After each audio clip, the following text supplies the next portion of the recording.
The views and opinions expressed on this program do not reflect the company, owners, management, staff, clients, or partners.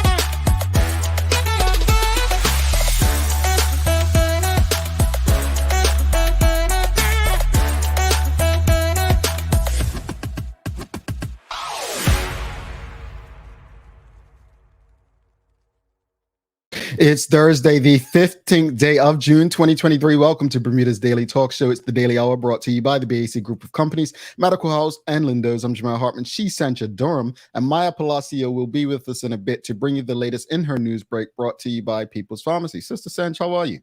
I am great. How are you, sir?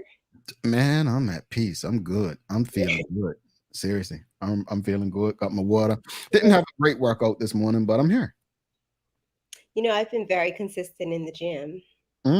Very consistent. I'm proud of myself. Normally I go a day or two and then I'm like, I'm over this. Thanks for the inspiration.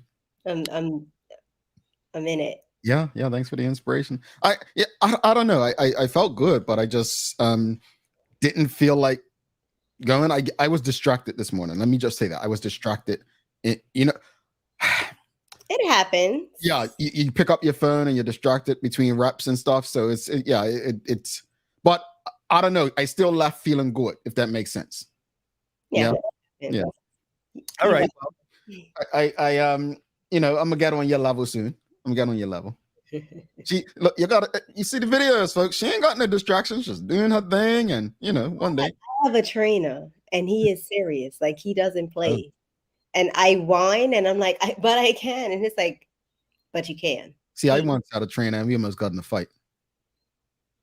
Oh, no. Yeah, he started yelling at me and stuff. My trainer doesn't yell. He's very, very, like, he's cool. I think they've changed over the years since I had one. I think they become more, hey, I work for you rather than, this is not boot camp kind of thing, Yeah. Shout out to Scott.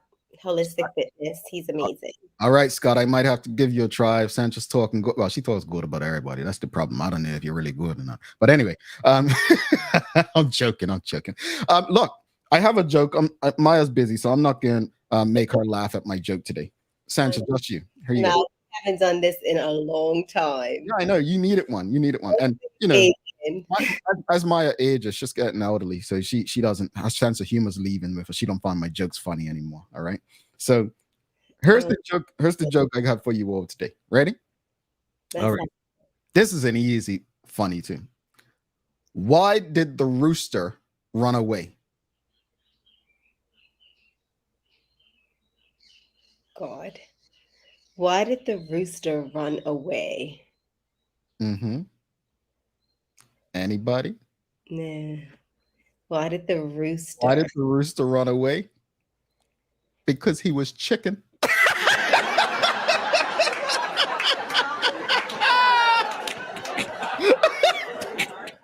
Stop. Thank you. Why you so silly? You know what I mean? Anyway. All right, folks. I woke you up now. Yeah. Greetings, everyone. Thanks for making us part of your daily routine. A good one today as we welcome Sarah Delacio coming on. We're discussing outer abuse awareness. It's outer abuse awareness day today. So really interesting conversation.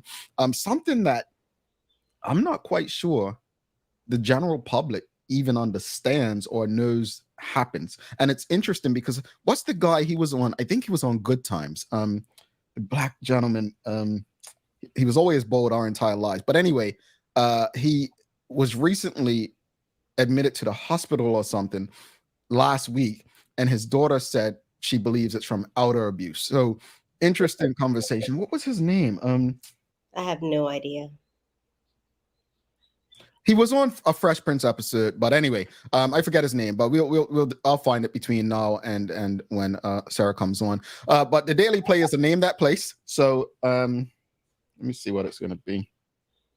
Oh yeah, she ain't getting that. But yeah, it's a name that place. Don't forget to subscribe on our website and follow us on all of our social media channels to stay up to date with all that we have going on. Help us grow, be on the mic as we do our part to continue to improve our community. Without further ado, let's get into today's discussion. Let's see what I mean.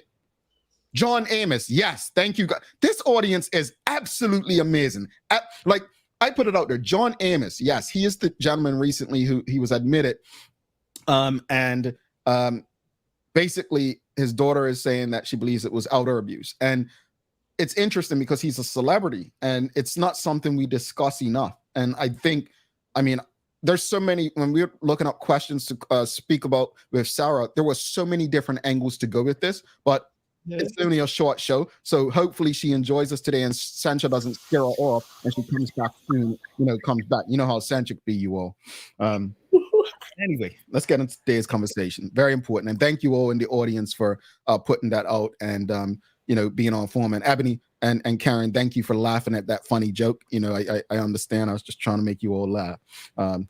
So we've got a conversation to have because Bermudians have been called a lot of names. One name that stands out is do you pronounce it xenophobic? Is that how you pronounce it? Xenophobic, when people, have issues with non-Bermudians and so on. And I honestly, truly don't believe Bermudians are xenophobic. I personally, I don't, based on my experiences. Now, again, that's just based on my experiences. I'm not saying if you ask most Bermudians, maybe they say they are. But I felt the need after there was a post last week with Pinkies. That's what it's called, Pinkies drive-through, right? Yes. Pinkies. And in that post, there was a picture of about 6 workers. And of the 6 workers, many people were saying the majority of them are non-Bermudian.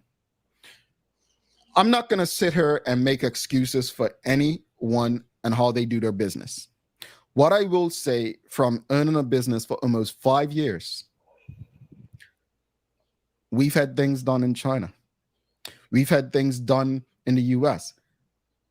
Bermuda has a very high cost of doing business, from labor to materials to a lot of things. It's almost impossible to run a business that actually makes a profit by doing all things Bermudian. Now, if you have money to risk, which most businesses, small businesses don't have, okay. So that said, the question of the morning, and you may have seen a poll on our Instagram page, is how do you feel about businesses hiring non-Bermudians for jobs locals can do? How do you feel about businesses in Bermuda hiring non-Bermudians for jobs locals can do? That's your question. And be honest, because I think we need to find a space where we're comfortable with this. And I know we have a lot of people who have either run businesses or owned businesses in the audience. Sancha, do you want to go or should I say something first? I'll let you go. Okay. Go ahead. I've always been sympathetic. When I was working in radio in Bermuda, the late 2000s, and a lot of people had issues. They said, oh, how is it a foreigner serving me at every restaurant? Or how is it a foreigner holding the stop-go sign for works in engineering? I still ain't seen that. I don't believe it happened. But I heard those things. And call me lucky or blessed. I got to work for Disney. I got to work as a morning show producer in a top 40 market. I've been lucky to work outside of Bermuda in different spaces. And I was that foreigner. And I know people felt some way about me being that foreigner working in spaces. And I just looked at it like, well, if you want my job, just apply for it. Come take it from me. I've never looked at foreigners as the enemy in Bermuda. I haven't. Now, could certain jobs have been protected for Bermudians to have opportunities in certain areas? They are, as far as I know. But I don't think that they are the enemy. The cost of doing business, and I'm not saying that, well, foreigners equal cheap labor. That's not even true.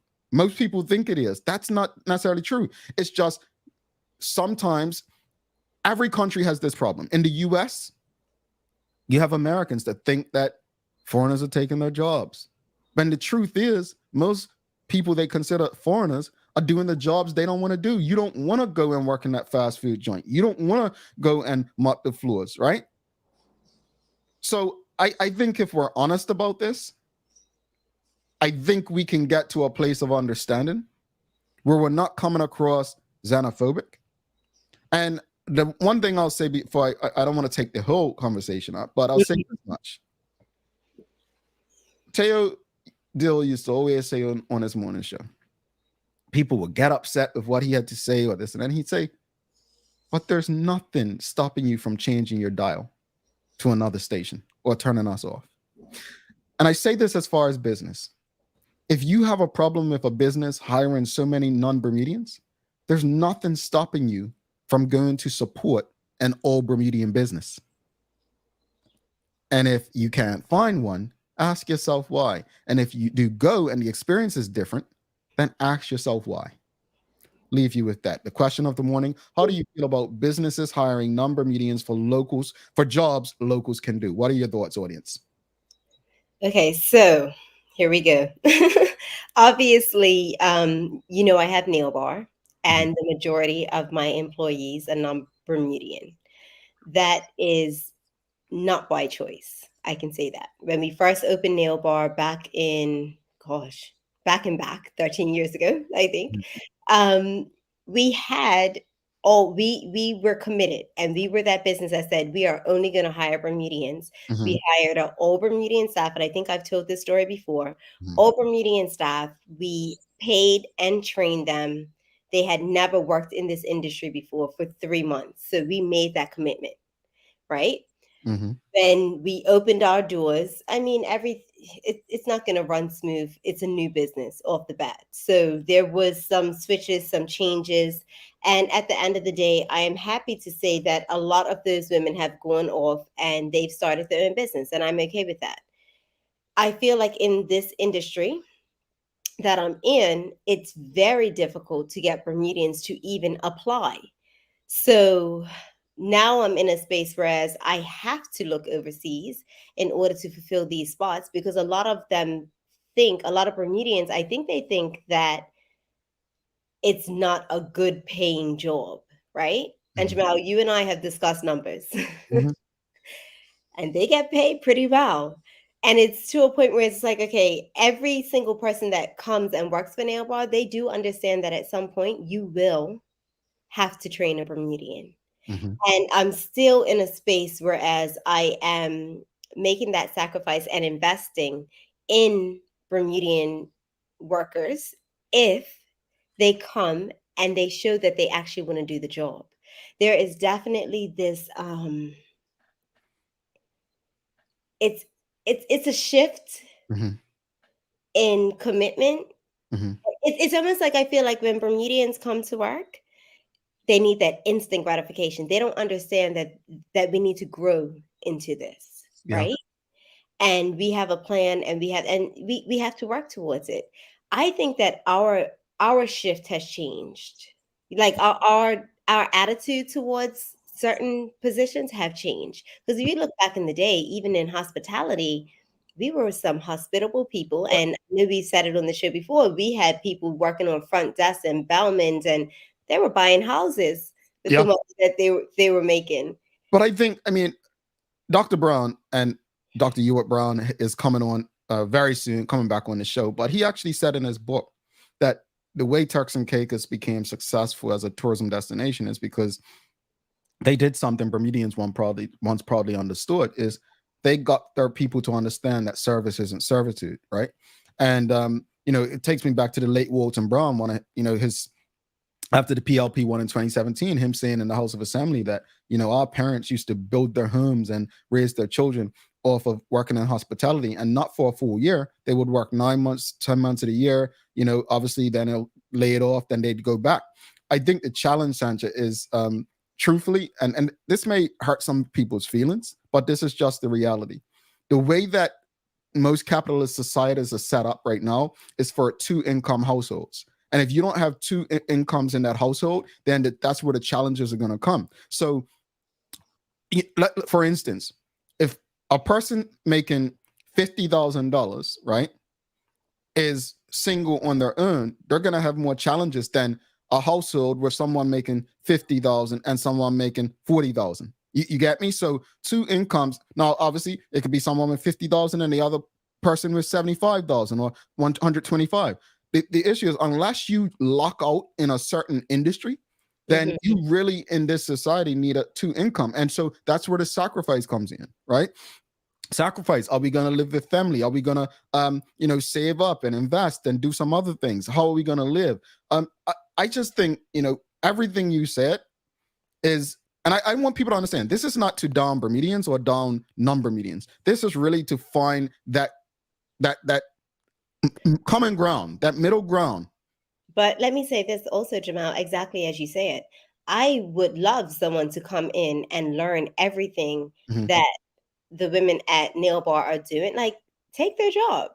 Yeah. You know what I mean? Like, if they're able to go back home and be with their families, then please learn what they're doing. Like, be humble enough to say, you know what? Let me come into this space. Let me learn from them, and let me take this role. We're all for it. Folks, what are your thoughts, folks? How do you feel about I'm sorry. Wow, just got caught. How do you feel about businesses hiring non-Bermudians for jobs Bermudians can do, for jobs locals can do? So Charles H. Jefferson II says job Bermudians can do or want to do, and I addressed that. When I was speaking.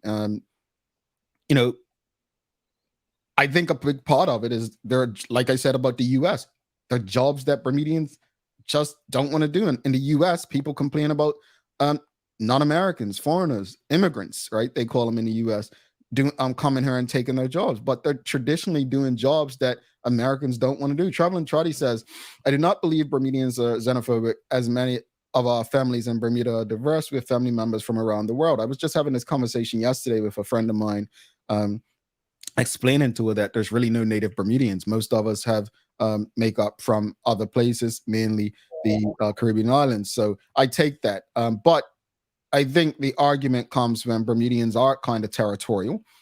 Just look back at when the OBA was government and Michael Fay, and everyone's like Canadian, right? So we do have our territorial ways, like, well, we were her first kind of thing, if that makes sense. Let me also, something just popped into my head. I think that in order for us to also be absolutely comfortable with foreign workers coming to work in Bermuda, I think that immigration, and I have said this before, immigration needs to support the employer. I think a lot of the time they lean on the side of making sure you're doing right by the employees that come into Bermuda. And I know of clear situations where the employee has come in, can't do what they said they could do. And, rightfully so, that company has let them go because it's like, you came to here on false pretenses, and immigration will allow them to come back. We need more protection in that way. And then secondly, I know for me, we have rules so that at the end of the day, yes, you are in this country. So if you are on the floor at Nail Bar, please do not speak in your language in front of other. They have to understand our culture so they can respect where we're coming from as well, to make us feel more comfortable. What's that saying? When in Rome, do as the Romans do, or something like that? But yeah, it's a matter of respect, right? It's a matter of respect. And I think those things will probably make, if for people that do have issues with foreign workers coming to work in our country, I think those are the simple things that could be done to kind of find that happy medium. I'm not gonna lie. I think I've been worse off living in the US. And when I say worse off is, me, I came up, I remember going on the streets of Bermuda, good morning to everybody, and just embracing people, manners. I've lost my sense of manners living in the US. I have. I realized I would walk across people and not say anything because I'm so used to them not saying anything back. And so it just becomes, you start to almost become your surroundings, if that makes sense. It's not something I'm proud of, and it's something I'm conscious of. And sometimes I catch myself and still say something, and they don't say anything back, but I'm not looking for that. I'm literally just being myself. But I no longer get mad. I no longer get upset when someone doesn't say anything back, because culturally, that's just not what they do. Folks, what are your thoughts? How do you feel about businesses hiring non-Bermudians for jobs locals can do? Karen Simmons says, no problem if non-Bermudians working, but if Bermudians want/are able to work but are denied the opportunity, that's problematic, if that's even true.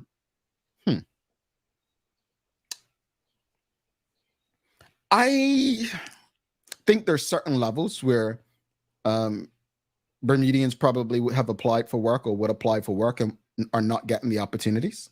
I do believe that. I think certain job descriptions are written for certain people, especially people on work permits. We've seen examples of this. I believe that's true.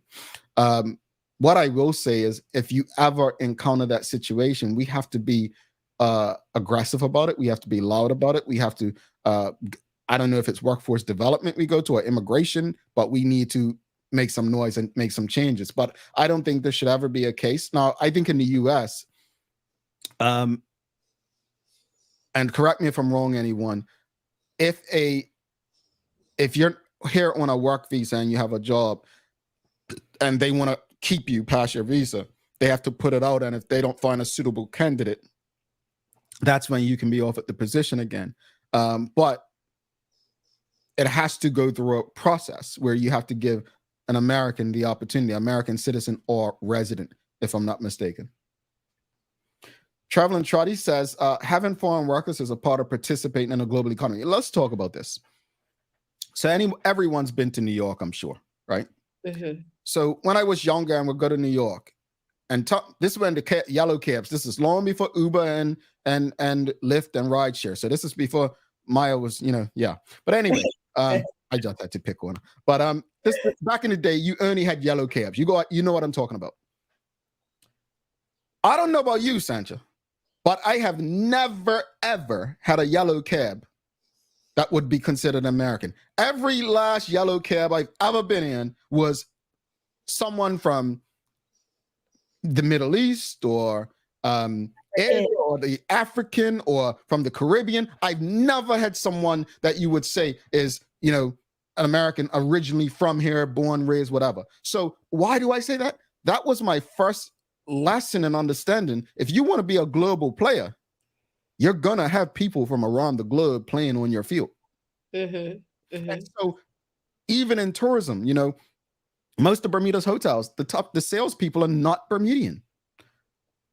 I never had the attitude about it most Bermudians did, because I'm like, well, you ever meet people from other hotels and areas that are global? They're from other spaces. They're not hired because they're a local person. They're hired because of the relationships and the understanding of the industry.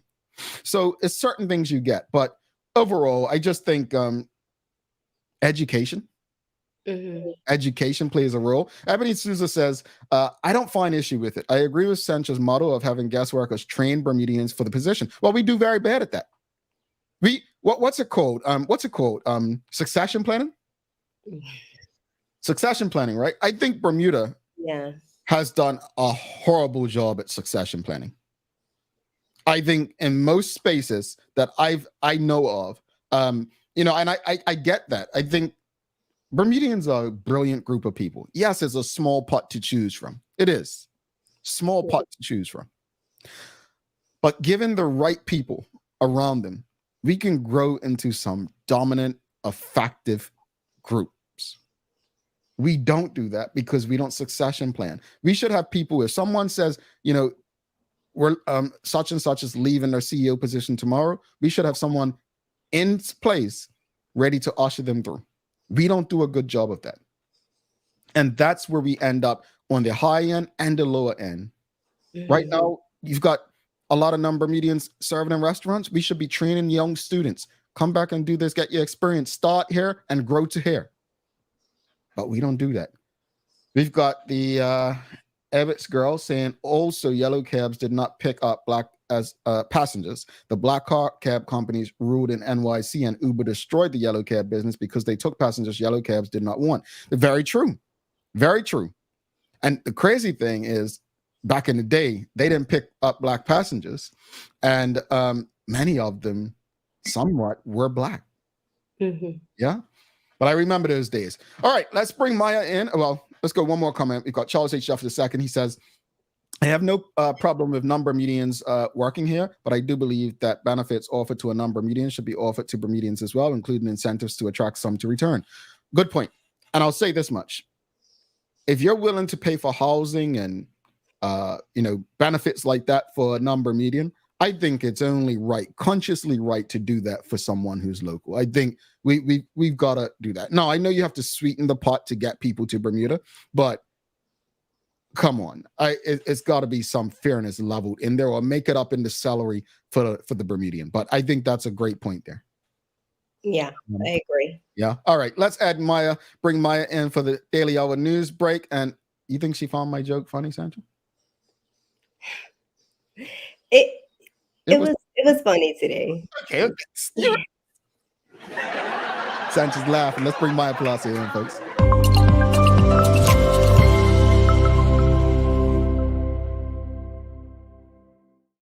Good morning. Good morning. Hey, MP, how you doing? Listen. Doing well. Yeah, you find anything funny this morning? I thought it was clever. I got Maya points and Central points. Hold on, let me write this down. Hold on. Put my marker out. What's the date today? June 15th. 15th. You all know I'm writing this down, and I'm going to record it and play it. But anyway, next meeting. Funny. Thank you for finding my joke funny finally. How you doing today? How you feel? Again, a little tired, but actually excited and happy. So we like excited and happy. Did you want to add to this conversation at all? I mean, you're a world traveler. I don't know. I don't think there's much to really say. We need more people to be here in Bermuda anyway. We all know that.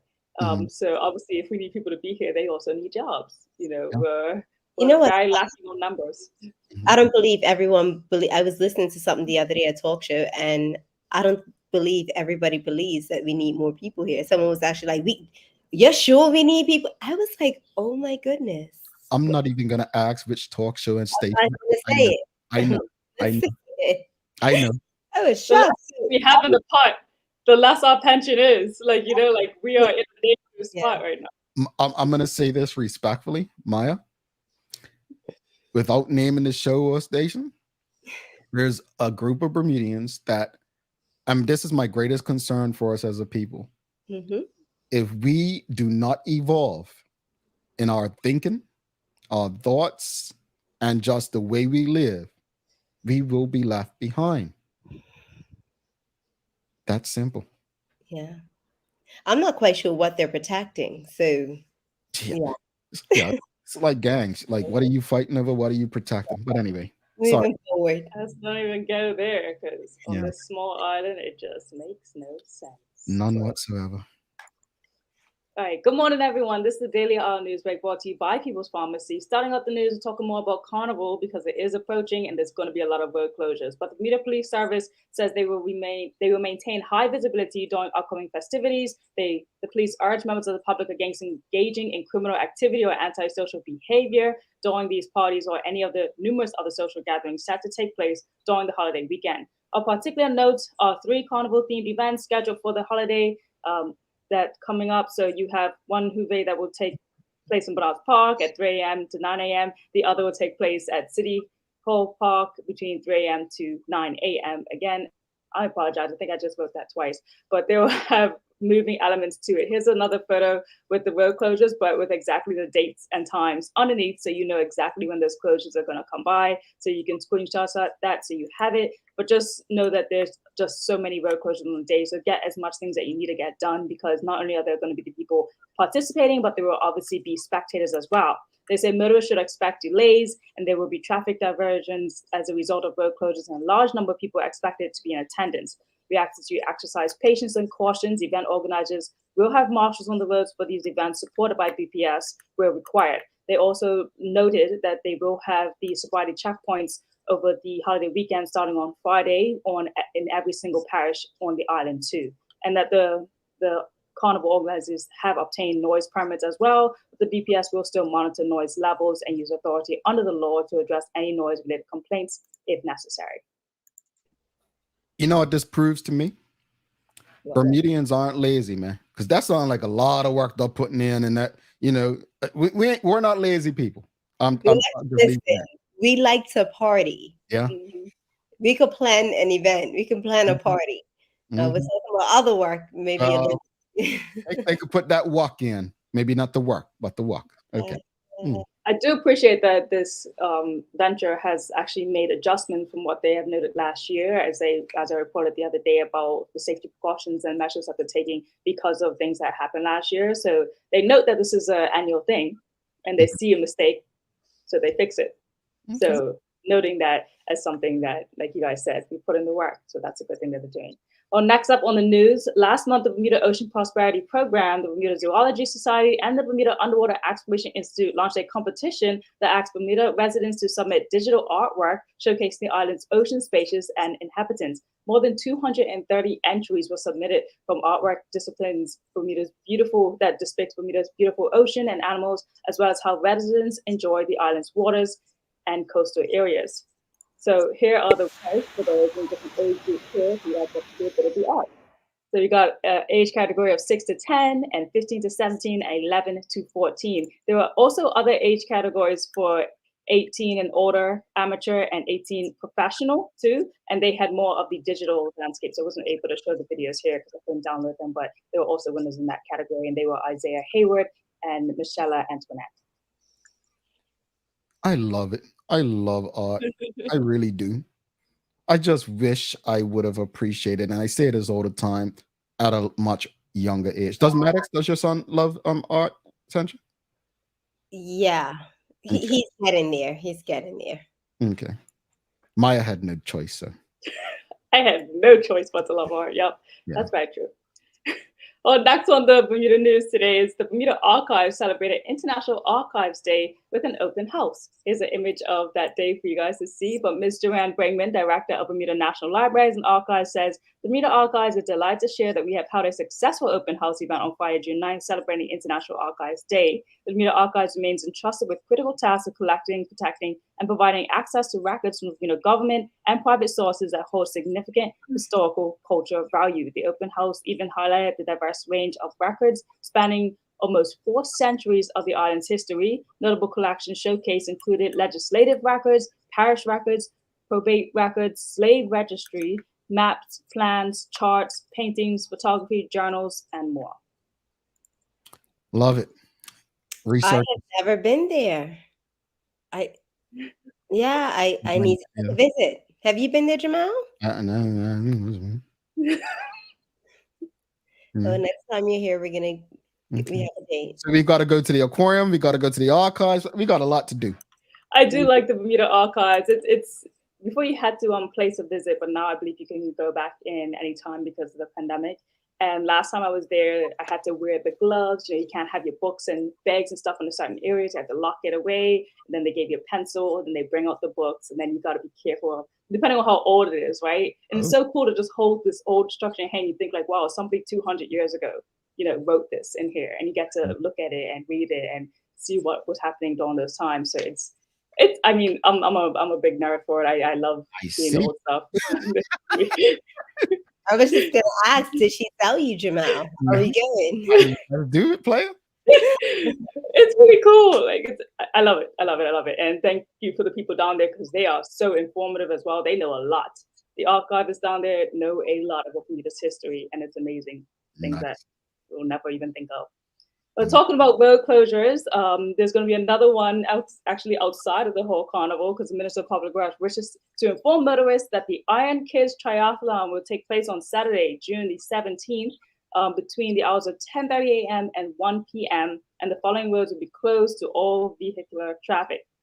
Commencing on Cooper's Island Road at Clearwater Beach parking lot, heading toward the roundabout, and then headway westernly on the South Side Road toward Tommy Fox Road, continuing along South Side Road to Lower Gates Road around the roundabout, and then back down South Side Road, and in easterly direction back to Cooper's Island Road and back to Clearwater Beach parking lot. There will be 3 races that are going to be taking place. So sometime between 10:30 a.m. and 1 p.m., those roads will be completely closed off. All right, next generation of Dame Flora Duff is out there. Do your thing. Yes, and then the weather today, I mean, It says it's going to be higher. You mean low? because it's looking a little sunny, but it's going to be cloudy. It says variable, a lot of clouds with some showers approaching from the south a little later. We have a high of 81 degrees Fahrenheit, so humidity is going to be up there today, guys, with the rain and the heat. So you're probably going to be sweating. Let's get the rain out the way so that these carnival folk could enjoy the weekend. And I honestly, we need this kind of fun right now. I want to hear every party, every video playing One Blood. Let's do it, folks. Let's do it. Yeah. Let me see what it's going to look like for Friday. Friday saying mainly, nope, sunny breaks shorten as showers approach a little bit, but not too much. Then Saturday's not looking too good. And another Sunday. You know what? Let's put some hope in this and let's change this weather around with some hope. And maybe there'll be going to be more sunny breaks than there are clouds. If we get enough wind, it'll push it away. Let's hope that it all falls down today. Let's hope Sandra brings us some positivity in the days of the year. What you got for us? You guys have already talked about it, and we're speaking about it today. Today is World Elder Abuse Awareness Day. Say no more. Many elderly people face financial, emotional, and physical abuse. Help raise awareness and put a stop to this tragedy on World Elder Abuse Day. Yeah. Every year, and on the 15th of June, it's time to observe World Elder Abuse Day. I'm having a problem wrapping my tongue around that. The abuse of the elderly is a serious issue and something that daily aims to raise much needed awareness of. The elderly should be given the support, protection all year round, but today ensures their plight is not ignored. So go and have a cup of tea with an elderly person, a conversation. I can tell you, like, I miss my grandmother so much. And it's those little things that just show them that you care, right? Like, just show up. I know sometimes they put you in that space where you feel like you're busy and it's like, oh my God, I have to stop and have this conversation. They give them a little bit of time. Yeah, I want to say this. If we're all blessed or lucky enough, we all have someone relative or someone we know who is elderly. I'm not talking about Sherry, folks. Stop it. Yo, easy. I see what you're doing. I'm being serious right now. But I don't think we necessarily have an idea of what elder abuse is, what it looks like, what it feels like. And I think many of us just go about our lives thinking everything's okay. I personally really I'm in communication with people in this space, and the things that I hear really shock me. And it's stuff that you think you would like find out on Dateline in 2020. In such a small community, I think we need to do a better job of educating people. And part of the education is understanding how to protect the most vulnerable in our community, which I always say are elderly and children, as well as the disabled. The most vulnerable people in your society are not people who necessarily chose to be in the positions they're in.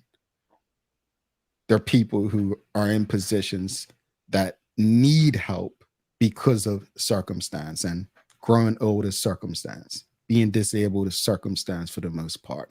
And no child asks to come into this world. So I'm happy that we're having this conversation. And like I said, we can have many more on this. It's a big topic and it can go so many places.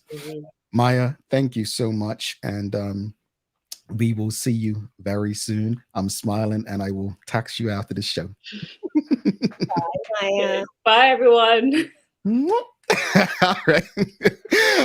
We're going to take a quick break. We'll be back after this. We've got Sarah Delacio coming on. We're talking about elder abuse, elder care, and it's, as Sandra just said, Elder Abuse Awareness Day. Stick with us. Please do not go anywhere for this very important conversation.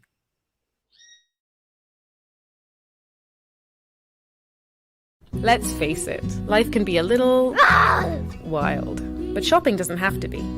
I choose People's, so that whether it's a prescription that needs to be filled, a toy for my little terror, or a gift for a new addition to the family, we'll see about that. Everything's available in one convenient location. Some call it People's. I call it my one-stop shop in the city. People's, we're here for you.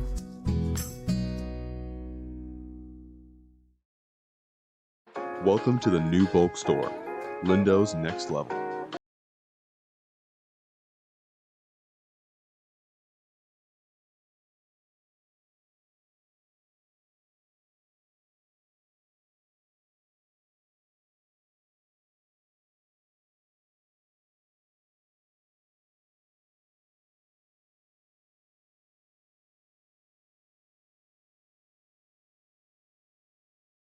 Playhouse. Mom's celebrating her 70th birthday next month. Have you noticed her age is catching up with her? Yeah. Plus, she's having a hard time getting up and around like she's used to. I would sure hate to see her fall. At Medical House Limited, we can help make life situations easier. We have electric beds, motorized scooters, bath stools, walkers, you name it. Mom's been real good to us. We'll get her birthday and Christmas gifts from Medical House. Medical House has relocated next to the Dendy Town Field, number 6 Bakery Lane, Pembroke. Telephone 292-3622. Sorry, I was on mute. Welcome back to the big show. Sancha Durham. I'm Jamal Hartman. It's the Daily Hour brought to you by the BAC Group of Companies, Medical House, Lindo's, and People's Pharmacy. Folks, don't forget to subscribe on our website. Follow us on all of our social media channels to stay up to date with all that we have going on. Help us go beyond the mic as we do our part to continue to improve our community. Well, without further ado, let's give a warm TDH welcome to our guests. We have Sarah Delacio. We're talking about elders, our elders. We need to protect our elders. Give a warm TDH welcome, folks. Welcome, welcome, welcome. How are you? Good morning, all. I'm great. Thank you so much for having us on this morning. Thank you for coming. Are you nervous? Yes. Okay. Sancha and Sherry were once guests on this show before they were hosts, and they were even nervous after they became hosts, but they're cool now, so we'll make you comfortable. Yeah.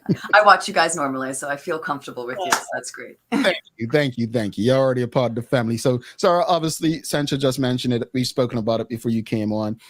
Like I said, we could go hours on this conversation. Just the information that I was reading over the last few days about elder abuse and elder awareness and protecting our elders, it's a lot to it. But before we get into that, just tell the audience a bit about your background and what it is that you do. Absolutely. So I am the program manager at Aging and Disability Services. So my background, I'm a social worker. I focus mostly in social policy before coming over to ADS. Our office of Aging and Disability Services, our primary function is really to protect seniors and persons with disabilities from abuse, neglect, and self-neglect. So we work in that area to reduce risk to some of the most vulnerable in our community. We do that through our team, our case management team, and they're the same team that investigates and does protection interventions in relation to senior abuse. The office operates under the Senior Abuse Registrar Act. That's our primary piece of legislation that gives us that mandate to help in this protection area. Gotcha. And a lot of work you guys doing. But what just describe, like, for people in the most layman terms, what is elder abuse? Sure. So in a really basic sense, we can say abuse is any action or inaction that causes harm to a senior. Let's look at it that way. And a senior in our law is person 65 years or older. The basic areas that we have elder abuse in is physical abuse, sexual abuse, financial exploitation, and psychological abuse. When we talk about psychological abuse, that includes verbal abuse and emotional abuse as well. Neglect is also an area. It's kind of seen as a subset of physical and psychological abuse in our system, where people have a legal duty to provide care. Gotcha. So what are some of the signs that we can look out for as it relates to elder abuse? Absolutely. So different signs for different types. So some of the key things, especially if you see unexplained injuries, lots of ongoing unexplained accidents. That's often something to look out for in the physical abuse area. When we look at things around more psychological abuse, you could look at, are people not letting the elder speak for themselves? Are they being more isolated from people? Do you see them withdrawing from certain caregivers or certain persons, or a change in their emotional state that you can't put a cause to?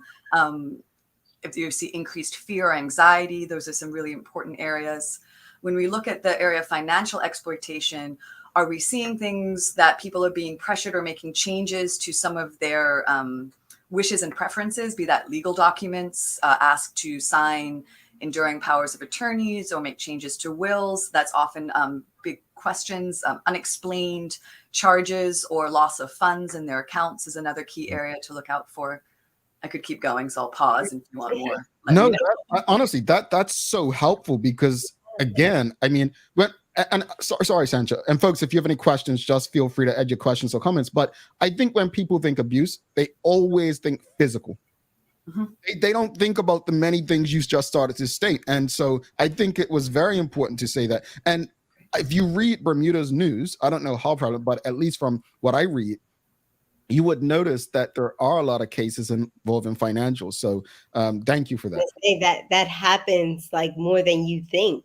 That is our leading report, is financial abuse. That's typically, Really? I think, only once we had physical abuse above financial in terms of the number of reports that we receive and the majority of reports received. Wow. That's crazy.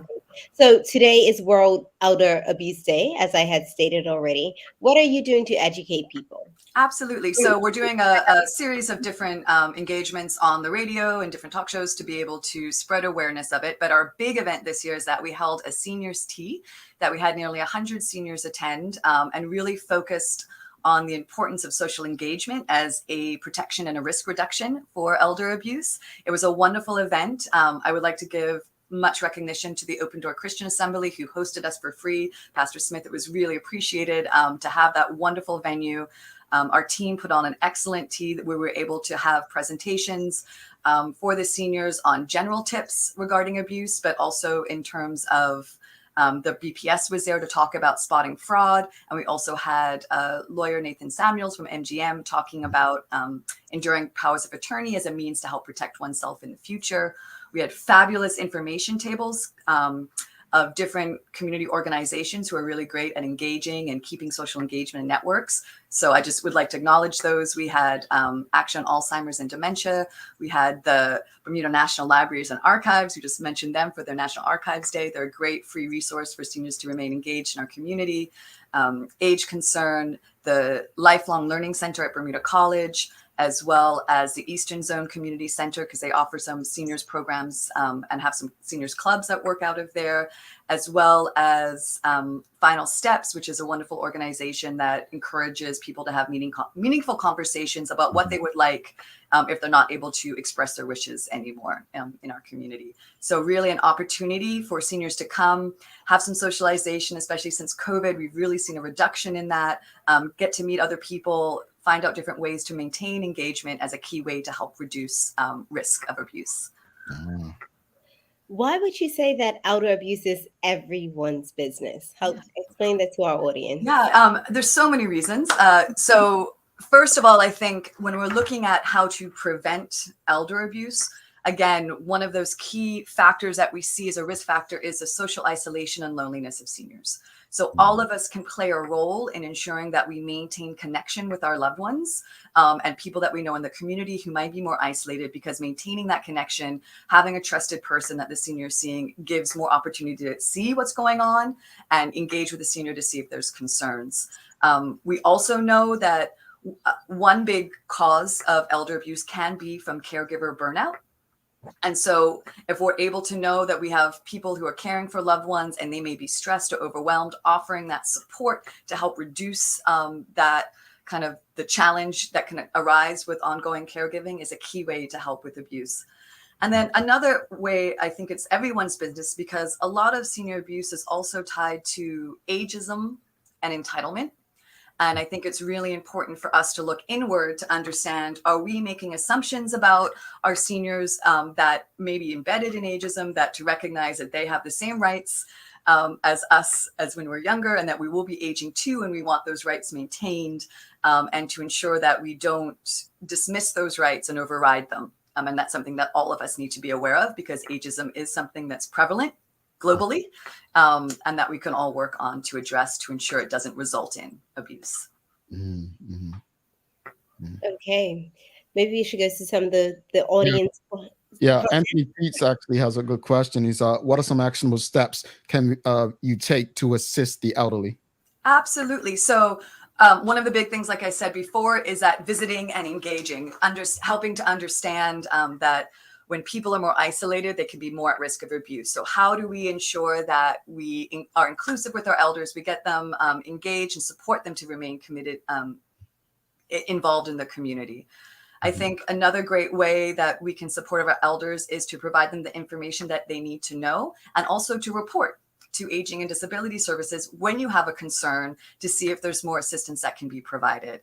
I think it's really important for folks to understand that Aging and Disability Services, our focus is on the wishes and preferences and well-being of that senior. We are not able, unless in very extreme circumstances that involve a court order or the use of the Mental Health Act, to remove people, the senior, from the home. We're not just going to come in and pull someone out unless there's an imminent risk to their health and welfare.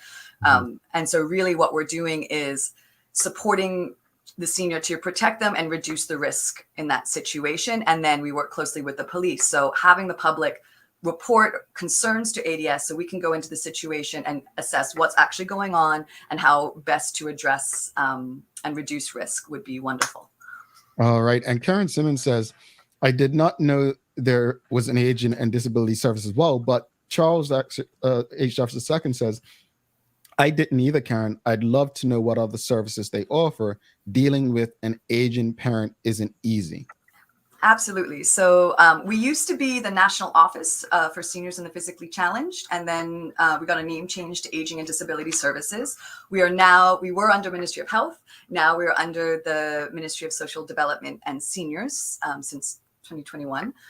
Our office, we have several programs. We have general case management, which is connecting seniors and persons with disabilities or their loved ones to available resources in the community to help address their support needs and hopefully improve quality of life.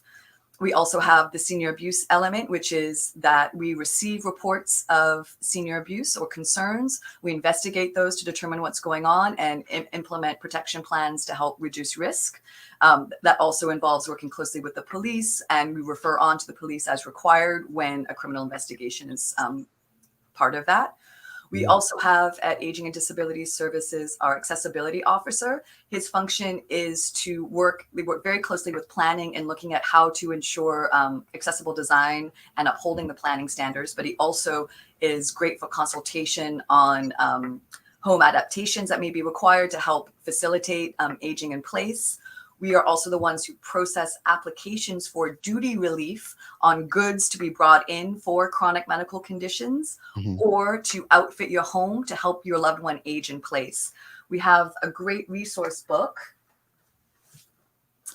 that is also available online on the government website. If you type in this, the Guide to Benefits available to persons with disabilities, it is all online. And that's also a great resource for one spot to see what services and supports are also available to help you in this area.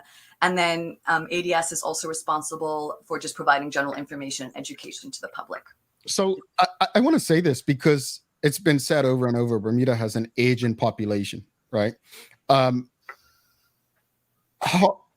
big is the team? Because it seems like in the years to come, the teams need to be bigger because of the aging population. How much of a concern is it that because of the aging population, we are going to need more resources? Yeah.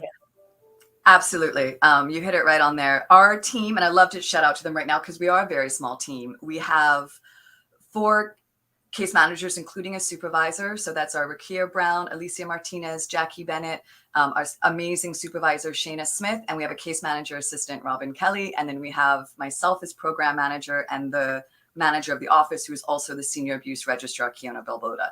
A very small team for a very large growing population. We have had commitment to increase the size of the team and increase our resources over the last year, recognizing the economic cost of COVID and impact on our budget. Obviously not as much as we need, but it's a step in the right direction, but one that definitely has to grow. And that's just in regards to our immediate services of providing kind of the general case management, but also ensuring we're able to stay on top of our mandate in relation to senior abuse. I think generally for the island, we are seeing a very strong need in the area of care home beds, and especially in the area of skilled nursing, like that 24/7 on-site nursing home beds. We're really needing more investment and development in that area to ensure we have that kind of higher end support needs met. And I can keep going. I don't want to go on. I said we're going to have you back, so don't worry. Because again, and one of the things, this is why this show exists. We don't want to just speak about things on the day we're celebrating and educating. These need to be ongoing conversations, and that's why we do this every day of the week when it's not a holiday, I should say. But Rosalind Fame is asking, are there any government-run adult day centers? Are there many private-run day centers? Okay. So we were really hit hard with COVID with our adult day centers. We do not have an adult day program for seniors. We do have a adult day service, the K. Margaret Carter Center, and that is for individuals or adults with intellectual disabilities, and some of those are up in the senior age group. We have a few private or charitable run organizations in the community that are daycare centers. Previously, pre-COVID, what occurred was that majority of the care homes on the island also had a day program, including the 2 government care homes. As a result of COVID and staffing restrictions and the space requirements, et cetera, those programs stopped. And since the restrictions have ceased, we have not seen as much as an uptick in the operation of in reintroducing the day programs. So that is definitely a gap, but we do have a few, and they are available and found on helpingservices.bm, which is another great resource that is managed by the Department of Health. You can go on there and you can find all of the care homes. There's also the caregiver directory for personal home caregivers, and the daycare centers or adult daycare programs are also available. There's also some charities that provide day programming that's not, 8:30 to 5:30, but it might be, for example, like Action on Alzheimer's, where a few days a week there's different specific activities for seniors that they can go to. Alrighty, and we've got Manuela, John. They're coming. There's other facilities available to assist caregivers who may feel burnout from caring for age, e.g., place where they can take a senior for a weekend/week. Is there a list?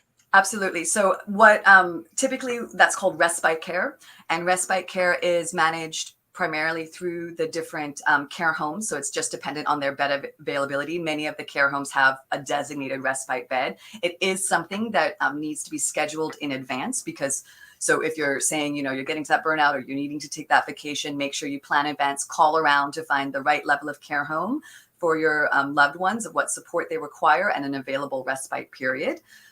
Again, that list, we do have it available on the government website. If you search Aging and Disability Services in gov.bm, you'll find our website, and there's a list of helpful resources, including a list of all the care homes, if they offer respite services, their cost and contact information. If you're unable to find that, because sometimes the government website's a little tricky, you can always email ads@gov.bm and we can send that over to you, or give us a call at 292-7802. All right. Kuhn Evans Jr., he says the legislation for senior abuse is inadequate. And then Shana Smith then asked, can you speak to the challenges with our current Senior Abuse Register Act and what amendments we are looking to make? Absolutely. So our Senior Abuse Register Act is only an 8-page piece of legislation. It was developed in 2008 as an immediate stopgap to want to ensure that there was something in place to address senior abuse specifically, because it kind of falls outside of the criminal code in relation to areas of theft and assault, et cetera. It's a different standard of proof and criteria. What we really need to do is expand that legislation in many areas. We need to make certain things more explicit to help facilitate, for example, mandatory reporting in different areas. We need to ensure that there's certain powers of the registrar that are more explicitly named to ensure that we can take interventions as required, or require people to provide certain information. One of the biggest challenges we see with the Senior Abuse Act, and this is a little off topic, but what we would really like it to evolve into is into an Adult Protection Act. That is a piece of legislation that recognizes that persons who are at risk of abuse due to a disability that causes a vulnerability between the ages of 18 plus is really needed, or 19 plus. We do not have that protection for people with disabilities between 19 and 65. Right now it starts at 65, and we know that's insufficient as well. So that's another key area we're looking to do. But that level of expansion is definitely going to require more resources as well. All right. Charles H. Jeffs II, he says, one thought I've had is to use at least one primary school in each parish due to close into an adult daycare center. Thoughts on that? Love that idea. It's something that has been raised internally as well as by other external organizations. It's something that we keep advocating for. As we know, there's a lot of discussion over the use of schools and a lot of people raising their hands. We're optimistic that we can keep advocating that we can see that transition, recognizing that we have an aging population, and this is where we're needing to increase services. All righty.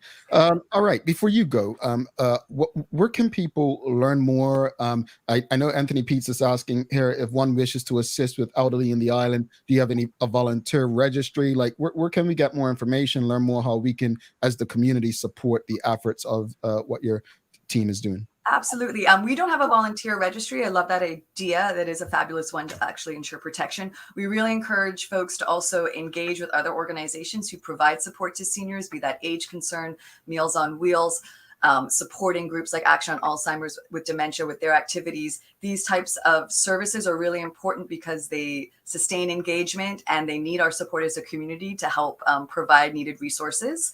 ADS ourselves, we are 100% reliant on the services and supports by other government agencies and NGOs and private providers. So that area is really essential. You can again go on the government website and look under Aging and Disability Services, and you can find more information on resources and information that can help ensure we protect our seniors.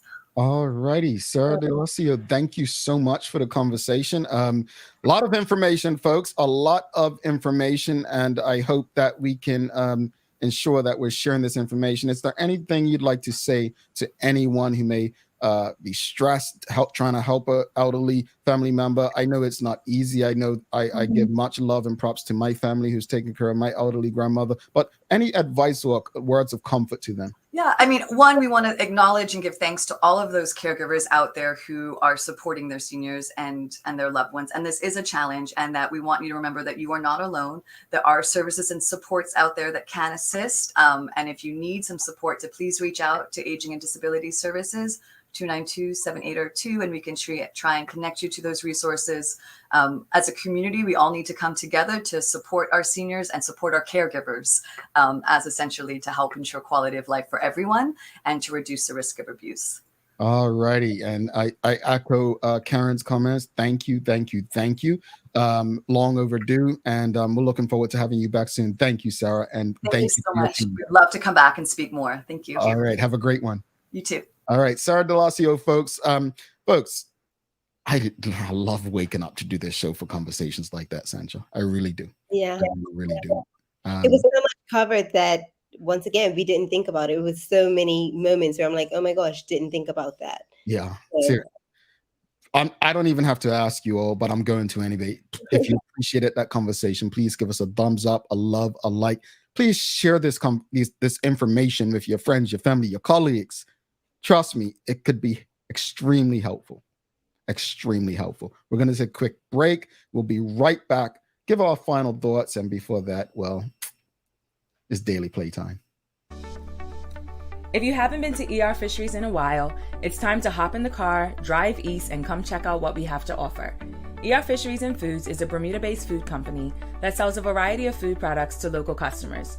We are, of course, known for high-quality food items, including specialty meats and seafood, but we offer so much more. We have evolved from a small community-driven ordering window to a modern freezer front with easily accessible products. Our newly revamped store offers customers a top-tier shopping experience, and we also offer delivery.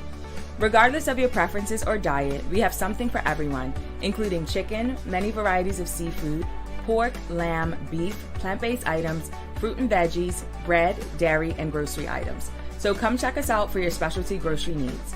ER Fisheries is open Monday through Saturday from 10 a.m. to 6:30 p.m. at 134 Marginal Wharf, Southside St. David's. All right, welcome back to the big show. Thanks again to Sarah Delasio and her entire department. I just love how she made sure that they got the recognition that they deserve for the work that they're doing. So thank you to her and her entire department for trusting our platform to have this very important conversation. Again, folks, if you appreciated the conversation, give us a thumbs up, a love, a like. As Shana Smith says, there's so much that the general public is not aware of. And I'll tell you what, I mean, it'll break your heart if you knew some of the things that actually went on. So thanks again. And thanks to the BAC group of companies, Medical House, Lindos, and People's Pharmacy for allowing us the opportunity to have these conversations. So their support is really appreciated. All right. Without further ado, it's time for the Daily Play, brought to you by Bermuda Trivia at stores, now available at stores throughout Bermuda. Follow Bermuda Trivia on Facebook, Instagram, Twitter, and TikTok to find out why it's Bermuda's favorite trivia game. Sandra, are you ready? Let's go, Jamal. All right, we're heading to the continent, folks. Which African island nation lies off the coast of Senegal, the westernmost country on Africa's mainland?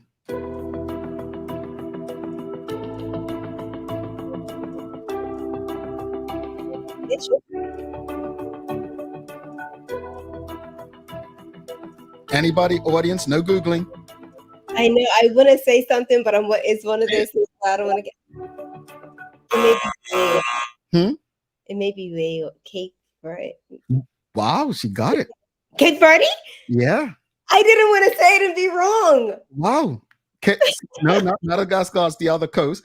Misha got it. Cape Verde, yeah. Ivory Coast, no. Ivory Coast isn't an island, I don't believe. No, it's Cape. Aaron Smith got it too. It's Cape Verde, yeah. So today on, right? I'm gonna stop letting you intimidate me, and I'm just gonna blurt out my answers. Well, here's the thing. I had never heard of Cape Verde until I moved to Rhode Island, right, in 2003. And all of a sudden, I'm like, what is this? And I had, girlfriends from there. And I mean, some of the most beautiful and cultured people. I still have friends that I connect with when I'm in Rhode Island, Cape Verde, but it was something I never heard of. I have cousins that are Cape Verdean. Really? Yeah. My first cousins are Cape Verdean. Nice. Okay. It's Aaron Smith's band. She says beautiful place to visit. Yeah. One of my friends, she I met up with late last year, and she went back there to bury her father, and she was just saying, like, spending time, just the beauty of it. Like, she was born there, but obviously doesn't know it because she came to the US at such a young age. But she was just explaining, like, she didn't understand the beauty until she went back as an adult and so on, and understood why her parents went back to go there. But I would love to go. So for those who don't know, Cape Verde is, like, to many people in, like, southern New England what Azores was to many Bermudians. So it's a island that was, I guess, colonized by the Portuguese. Is that right to say? I honestly don't know. I'm not going to say. I mean, most of them speak a version of Creole that's based on Portuguese. So yeah, that's it today, folks. But let's give our final thoughts. Obviously, non-Bermudian workers, and then the conversation with Sarah Delasio. As I said before, I feel as if we need to be open to these things, and if you're one of those people, actually, let me rewind back. As Maya said, we need more people in Bermuda. So let's be open to that. But if you're one of those people that do not like foreign workers on the front line in Bermuda, and you feel as if you can do that job, then, or people that can do that job, encourage them. Let's take the knowledge. Let's make Bermuda better. Let's get into those roles, and let's be the front line of what you don't like it, then you change it. Yeah. So, yeah. And then with Sarah coming on today, thank you so much. I mean, you hear these horror stories of, the financial one is the big one. I hear so many stories of somebody that took an elderly person's card, or they're doing their business and they're sending their money and, getting them to sign documents where, taking their rights away. And we need to protect our elderly people. Yeah. We need. So thank you for that conversation. And as you said, I hope that we can have many more. Yeah. As far as the workers, Sancha, I just feel like if we have that much of an issue with number median workers, like you said, let's fix it. Let's raise our children to take those jobs. Let's put them in these spaces. Now, I will tell anyone, it's not easy being an entrepreneur. It's not easy because at the end of the day, you want to make sure that you're giving people pay and benefits. Look, my girls, my sisters don't mind me sharing. I literally said to Maya and Sancha before we came on here, both of them don't even know it, but back-to-back conversations with them inspired me to do something. And like, we just have general conversations and she's like, no, you better. And this could be happening, but think positive. Like, I say that because if we don't start speaking positivity, we're not going to be living the positivity. It's not easy being an entrepreneur. And small businesses, it's even harder. I have no issue with non-Bermudians doing jobs, but I would love to see more Bermudians being understanding and I guess a bit more open to doing things that are going to benefit them. As far as Sarah, I don't know what more I can add. I mean, we need to have these conversations more often. I think we just touched the surface today. I state on this show over and over and over, the most vulnerable, in our society, children, the elderly, and the disabled. Actually, I'm just going to go on Twitter because, the quote I live by, it's probably in my email, right? Yeah, it's in my email. Let me check my email because if you've ever received an email from me, the quote in my email says, when I depart this earth, my hope is that I would have achieved more than enough to improve the livelihood of society's most vulnerable citizens. That's what I live by. That's what I believe. Sancha, do you have any daily inspiration for us? I feel like you just inspired us all, Jamal. You ain't never even seen the quote in my email. Yes, I did. I always read it. Daily Inspiration is brought to you by ER Fishery. Do the best you can until you know better. Then, when you know better, do better. And that's by Maya Angelou. I love it. Honestly, I think I am okay with some of these quotes being stated on numerous occasions. Why? Yeah. Because sometimes you need to hear things over and over to really, really feel them. With that one, I know we're going on, but with that one in particular, I feel like sometimes, just to throw it out there, sometimes we look at people and we just think that they're doing wrong, right? Yeah. And a lot of the times we don't take into consideration that, maybe that person really doesn't know. And they need time to grow into this. And once they grow into it, then, only then can they do any better. Damn it. Man, we ended on a high today, folks. Don't forget to subscribe on our website, thedailyhour.com. Follow us on all of our social media channels to stay up to date with all that we have going on. Help us grow beyond the mic as we do our part to continue to improve our community. Thanks again to our partners, the BAC Group of Companies, Medical House Lindos, and People's Pharmacy for ensuring that we're able to do this with you on a daily basis. As always, we appreciate you, we love you, and we thank you for making us part of your daily routine. If all goes well, we'll be back to do this again with you tomorrow. She's Sancha Durham. I'm Jamal Hartman. Please do make it a safe and a great day. We is out. Peace.